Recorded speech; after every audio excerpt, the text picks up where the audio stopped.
¿Qué tal? ¿Cómo les va? Bienvenidos a otra edición de Un Mundo Alucinante. Hoy se van a encontrar con un libro que retrata a 4 mujeres de mediana edad.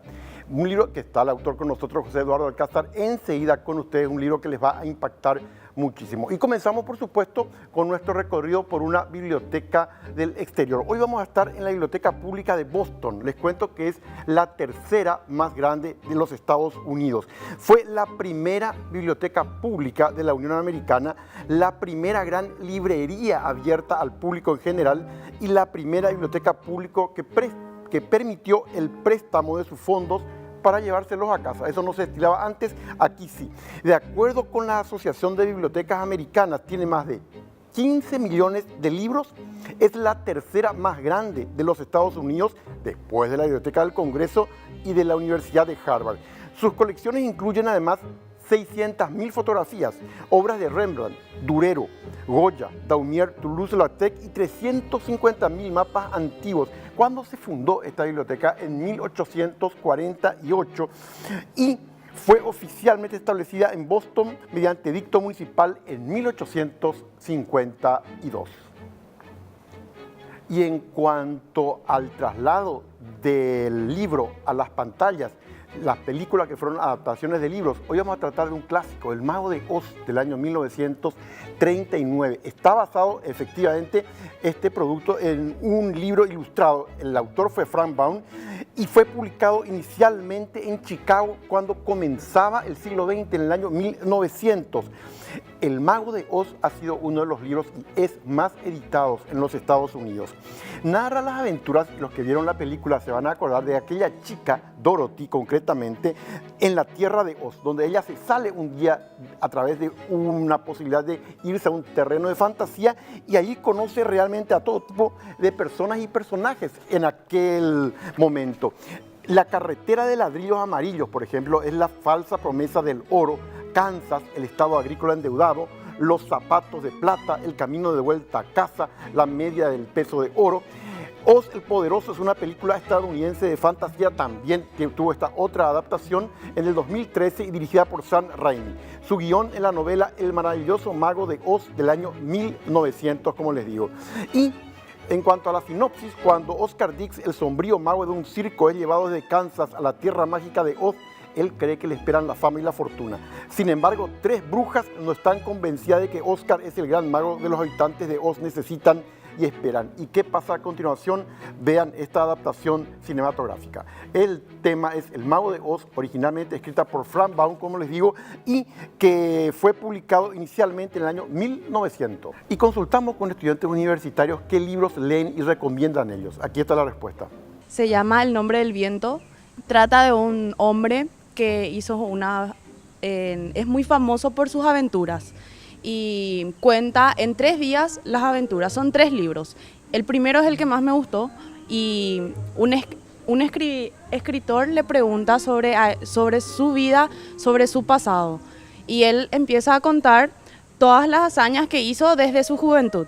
Me gustaría recomendar este libro porque es muy profundo y la forma en la que escribe el autor es bastante extensa. Los libros son muy extensos y hay demasiados detalles y es totalmente una vida diferente a la que nosotros conocemos. Por ejemplo, las semanas no son de 7 días, sino son de 11 días y cada día tiene su propio nombre. Es salir de todo lo normal que nosotros conocemos y adentrarnos a un mundo diferente luego. Se termina el mundo si te invito a salir. Está su autor, José Eduardo Alcázar. Enseguida este apasionante libro.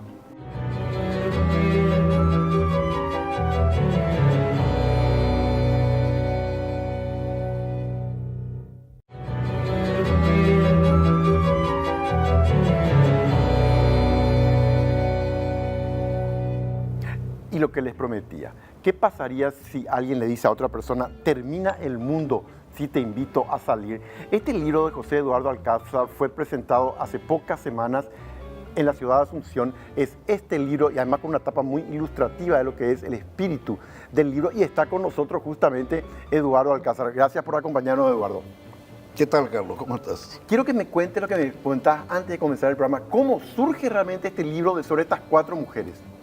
Bueno, una amiga un día se acerca y me dice, quiero escribir un libro. Adelante, escribí.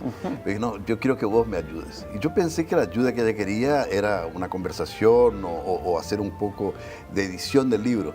Ella me dijo, bueno, yo quiero que vos me ayudes, vamos a conversar. ¿Y cuál es el tema?, le pregunto. Y el tema el tema de 4 mujeres, 4 amigas, casadas, todas ellas, con una vida económicamente resuelta, pero que de repente encuentran que en la casa, en la intimidad del hogar, ya no tienen el placer que tenían en el comienzo del casamiento.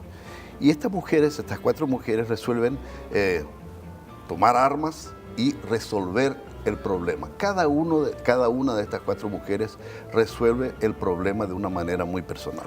Mujeres de más de 40 años, por lo tanto, claro, mujeres con la vida arreglada económicamente, arregladísima, casadas. sí. Pero, ¿qué pasaba en sus matrimonios? No había sexo, no había placer en el sexo.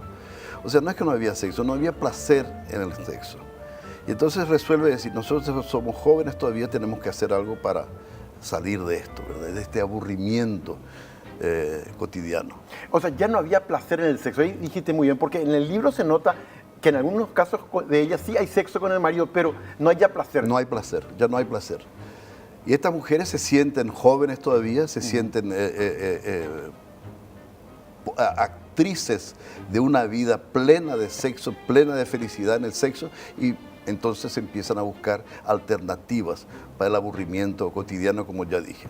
Y ahí tocaste un tema que interesante. Vos hablas de manera explícita acerca de la actividad sexual. ¿Ese punto fue para vos importante? ¿Querías incorporarlo luego en el libro? No, escúchame, si vos hablas de sexo, a no ser que estés en una clase para estudiantes, tenés que hablar abiertamente. O sea, cuando vos tenés, a lo mejor, Henry Miller fue un escritor pornográfico. Esto no le saca la importancia, es un gran autor en la década del 50, en la década del 40, 30, 40 en Francia. Pero yo no llego a lo que hace Henry Miller. Yo soy mucho más, describo el acto, describo los momentos que anteceden, los momentos posteriores, pero sin demasiado detalle, dejando que la gente imagine mucho, ¿entendés? Y se imagina mucho, porque estamos hablando de 4 mujeres, como decíamos, casadas, que tienen la vida resuelta, que están con un marido que tiene económicamente posibilidades, con hijos ya adolescentes, pero totalmente, eso yo noto en ellas, totalmente vacías de sexualidad. Totalmente vacía pero queriendo una sexualidad. Ah, claro, lógico, eso no muere, ¿verdad? Eso no muere. Ellas se dan cuenta que están carentes y no vamos a quedar más carentes. Y una curiosidad que me agarró cuando terminé el libro, son 4 mujeres. Sí. De maneras diferentes ellas van encontrando sexo fuera del matrimonio. Claro. La cuestión es la siguiente, ¿esto ya fue una parte de tu imaginación o alguien te lo contó? No, escúchame, la imaginación siempre se basa en alguna realidad, en el lenguaje, por ejemplo. Yo conozco, esto ocurre en Paraguay, ocurre en Brasil, ocurre en los Estados Unidos, ocurre en varios países de Europa. Mi amiga me empujó a pensar en este camino, pero yo creo que hay mucho de verdad y por supuesto que al empaquetar esta realidad hay fantasía también. Una de las historias... No es una documental, sí, eso es lo que quiero decir. Es de literatura. Sí. En las 4 mujeres, con sus diferentes búsquedas de placer, como vos bien decís, de placer sexual fuera del matrimonio, me impresionó una de ellas que recurre a hombres alquilados, de alquiler. Sí. ¿Eso cómo surge? ¿Cómo surge? ¿Cómo surge en qué sentido decir? La idea de encajar. La idea. Escúchame, eso es una cosa que yo ya vi pasar. Yo conozco situaciones así. Entonces me pareció normal colocar eso en mi libro. O sea, el sexo ni siempre tiene que ver con afecto. El sexo ni siempre tiene que ver o es acompañado, es precedido por afecto. Hay sexo comprado, hay sexo material nada más, en hombres y en mujeres también. Esto ocurre. Y que eso se nota muy bien aquí. Y luego esa historia de aquella mirada de la mujer, que creo que es la primera historia, aquella mirada con un amigo de ellos, del marido también. Sí. Miradas van, miradas vienen, y luego ella prácticamente inicia como una aventura que le lleva a territorios que ella ni creía posibles. Claro, esa es la única de las mujeres que realmente tiene una relación afectiva. Efectivamente. ¿Me entendés? Ella buscando el sexo, ella de alguna forma se ve envuelta en un nuevo afecto. Y esto tiene un poco que ver con el título de la novela. Que te iba a preguntar, Sí. ¿es el título? Termina el mundo si te invito a salir. Y vos sabés que ese título surge de una manera muy no prevista, no esperada. Yo trabajo mucho en el Café Habana. Sí. Yo me siento a las 9 de la mañana y empiezo a cumplir mi cuota de 20 páginas por semana, que es más o menos lo que yo hago cuando estoy escribiendo. Y de repente veo entrar a una persona que yo conozco, no es mi amiga, no es una persona que yo siempre veo, pero es una persona que yo conozco. Sí. Y yo la veo y nos saludamos de lejos. Sí.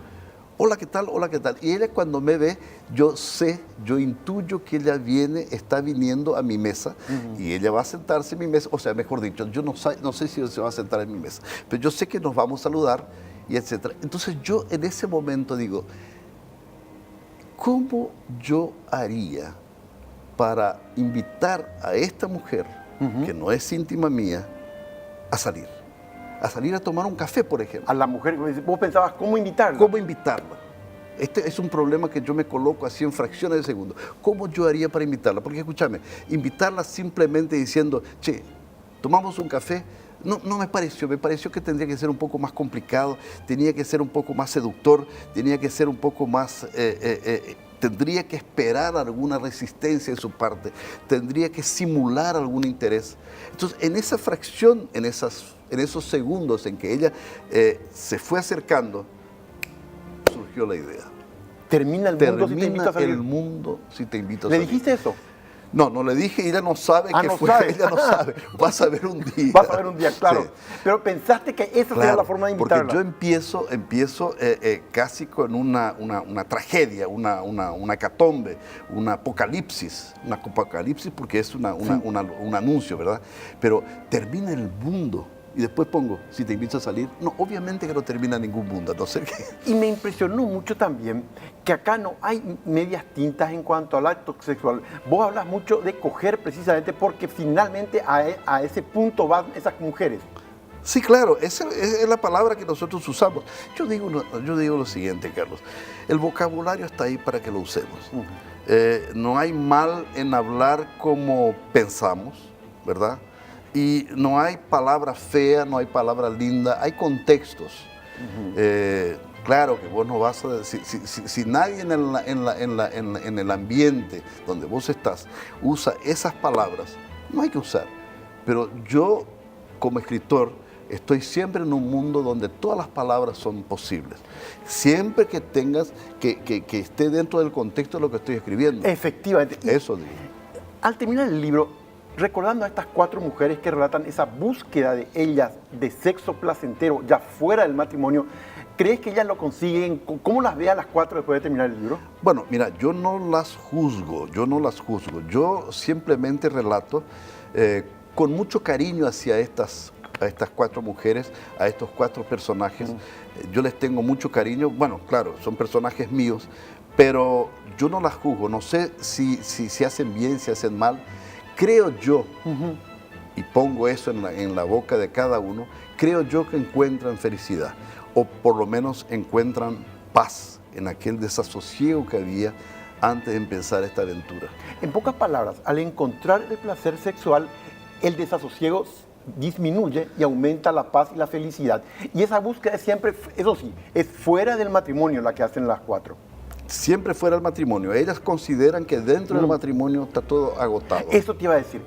Estas mujeres, me las imagino perfectamente con los datos que vos me das, de más de 40 años, casadas, con un buen pasar, ya con hijos adolescentes, pero que están tan vacías sexualmente. Finalmente, vos encontrás que las 4 sí encuentran fuera del matrimonio, en esos espacios, un terreno para la felicidad, aunque no se separen de sus maridos. Bueno, ellas encuentran de hecho felicidad, encuentran plenitud, encuentran lo que ellas estaban buscando. Hay una que se separa, hay una que se separa, las otras no se separan, mantienen esta relación, que es una relación muy bueno, hipócrita sería poco decir, pero una relación muy enfermiza, ¿me entendés? Si vos no estás contento con la persona que está a tu lado, separate. Yo no digo que hay que separarse, es siempre un problema separarse, es siempre doloroso separarse, pero es mucho mejor separarse que mantener una doble vida, me parece, ¿entendés? Es decir, lo que vos les entendés a ellas es que encuentran un camino más propio de ellas. Claro, claro. Ellas se encuentran en el camino que les es posible encontrar. A lo mejor no es el camino ideal. Yo no estoy haciendo una tesis sobre la felicidad posible, no hago eso. Tampoco es un manual de cómo encontrar una cierta felicidad en el sexo, no es eso. Yo lo que cuento es la historia de 4 mujeres que supieron o intentaron encontrar aquello que ellas se propusieron buscar y encontrar. Excelente, Liro. Queda la pregunta final, que fue la primera de esta entrevista. Aquella misteriosa mujer para nosotros que te contó esta historia, te contó que pasaba esto, es decir, que había un placer sexual ya vacío. Sí, bueno, pero ella me contó que estaba ocurriendo eso. No me quedé sorprendido, para mí no fue sorpresa ninguna, es una cosa bastante evidente en la sociedad. Bueno, la cantidad de separaciones, etcétera, pero yo no quiero entrar en detalles, que no, en fin, yo creo que toda sociedad, esta sociedad del siglo XXI, en todo el mundo, no es aquí, tiene serios problemas, problemas que trae de un pasado muy cerrado, ¿me entendés? Un pasado a lo mejor previo a lo que fueron los años 60 y que después se volvieron a cerrar del 70, 80, etcétera. Hay una cosa curiosa, los años 60 fueron los años de la gran conquista de la Luna, los años de la independencia de África, Nkrumah, etcétera, etcétera, etcétera. La preocupación ecológica viene después, o sea, la preocupación que estamos haciendo, no hay necesidad de correr tanto. 70 empezó a ser la represión, ¿entendés? Atención, mira que yo estoy en ecología, la preocupación con la ecología no es represión, pero fue una lucha contra toda la libertad que se fue posible en los años 60. Jesús Adoro, muchísimas gracias por venir. Un libro excelente que estoy seguro el público va a disfrutarlo. Se está vendiendo muy bien. Me imagino. Se está vendiendo muy bien. Y sin embargo, con un título tan especial, con esas 2 tazas de café, en una con algo de carmín, termina el mundo si te invito a salir. Es cierto, no le dijiste esto a esta señora que se acercaba a tu mesa, pero quedó allí. Quedó allá y un día le voy a contar. Volvemos enseguida a José Eduardo Alcázar para no perderse. Termina el mundo si te invito a salir.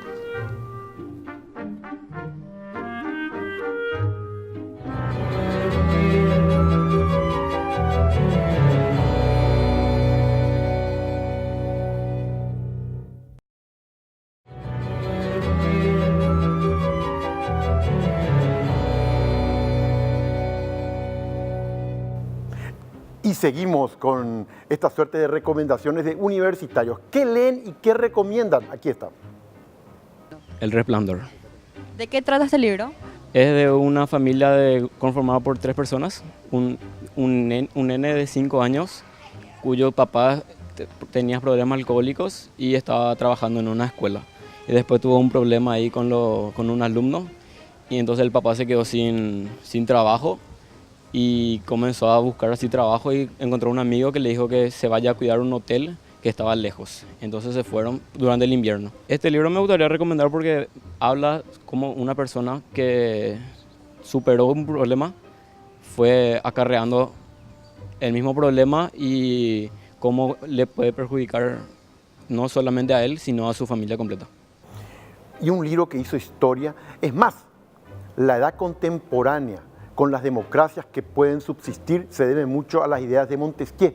Él era francés y él escribió un libro en el siglo XVIII que pasó a la historia, El espíritu de las leyes. Ustedes me dirán, ¿y por qué la importancia para la democracia? Porque él allí estableció que tenía que haber 3 poderes en un Estado, el ejecutivo, el legislativo y el judicial, y que tenían que controlarse mutuamente, no un poder concentrado como era el absolutismo en la Edad Media, no un mecanismo concentrado como una dictadura, sino directamente una suerte de balances y contrapesos para que una democracia funcione. Él creía mucho en la libertad y en la necesidad, por lo tanto, que el hombre se desarrolle dentro de esa libertad. Escrito en el siglo XVIII, pertenecía él a la Ilustración, que fue aquella gran corriente que quiso que el ser humano se gobernara a sí mismo y no solo a partir de Dios.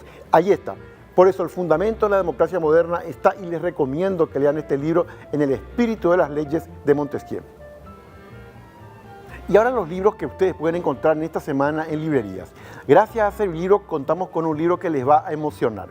Cuentos con mi hermana, de Carla Guillén Malvegui. Es una historia autobiográfica. Ella tenía una hermana realmente. La pregunta es, ¿qué pasó en esa relación entre hermanas a lo largo del tiempo? Sus vivencias, sus aventuras, sus ilusiones. Cuentos con mi hermana se lee como si usted leyera también la experiencia con alguna hermana o algún hermano, para no perderse. Disponible en Servilibro. Simone de Beauvoir fue una de las grandes feministas del siglo XX. Es más, a ella se debe gran parte del pensamiento feminista actual. Lo que ella quiso es reivindicar para la mujer un espacio que no sea de subordinación al varón. Y está disponible en Literato, un paseo por la vida de Simone de Beauvoir. En pocas palabras, cómo entenderla a ella. Cuando ya hablamos de las reivindicaciones feministas, la igualdad hombre-mujer, la necesidad de que no exista discriminación, ese pensamiento está sin ninguna duda entre esta francesa universal, Simone de Beauvoir. Y en cuanto al mundo de las librerías, una librería callejera, así como ustedes están escuchando, que atiende las 24 horas. ¿Alguien creería alguna vez que en Paraguay una biblioteca podía ser atendida 24 horas? Ya tenemos. Ubicada en la Plaza de Lambaré, el objetivo de esta iniciativa es justamente incentivar la lectura. Vayan y visítenla a esta librería, porque qué más alegría que la de encontrarse con un libro en una librería que esté en la propia calle sin límites. Esta es la Biblioteca Callejera de Lambaré, ubicada en la Plaza Juan de Ayolas. En ella se encuentran libros que pueden ser leídos, retirados o intercambiados. Su impulsor es el escritor Aníbal Barreto. La idea surge de una ciudad que yo conocí en Estados Unidos. Vi la biblioteca funcionando en el pueblo, un pequeño pueblo de Virginia, ¿verdad? Y bueno, yo le saqué una foto porque me llamó poderosamente la atención. Cuando llego a Paraguay, una persona se me acerca, una muchacha joven de nombre Priscila León, se me acerca y me dice, yo quiero hacer esta biblioteca en Paraguay. Y podemos hacerlo en Lambaré, me dice, pues yo vivo en Lambaré, me dice la muchacha. Y bueno, quedamos en un acuerdo que ella iba a hacer el buzón, toda la estructura, y yo donarían todos los libros, ¿verdad? Este buzón inició con 29 libros de diversos autores y al principio había cierto temor de que sean robados ante la inseguridad. Había mucho pesimismo de la gente cuando nosotros lanzamos la idea. Alguna gente nos decía, no, esto al día siguiente van a robar el buzón, no van a permitir que esté un día los libros ahí. Bueno, nosotros contra todo ese pronóstico, tan mal pronóstico, dijimos, bueno, que se roben los libros. Si se roba todo, vamos a seguir cargando de vuelta. Ojalá que no se robe el buzón, esa era la idea inicial. Por último, Aníbal se refirió sobre la situación de los paraguayos en cuanto al hábito de la lectura. Uno, se promueve poco, y dos, los libros son muy caros. Es muy difícil decidir entre comprar un libro y comprar la comida. Esa es la cuestión. Y este tipo de actividad puede generar que la gente, una mínima cantidad de gente, se acceda a la lectura en forma gratuita, de manera gratuita. Porque es caro los libros. Mis libros cuestan 50.000 guaraníes, y 50.000 guaraníes es casi 2-3 días de comida para una familia con escasos recursos, ¿verdad? Y no es fácil decidir entre comprar un libro y darle de comer a tus hijos. Esa es la realidad nuestra.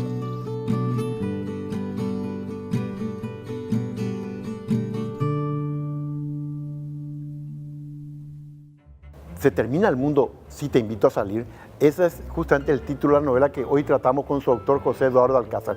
Y queda lo que él decía, 4 mujeres, 4 experiencias, mujeres adultas, adultas jóvenes, con hijos adolescentes y sin problemas económicos. Pero algo tremendo les faltaba en la vida, el placer sexual. Nos vemos la próxima semana.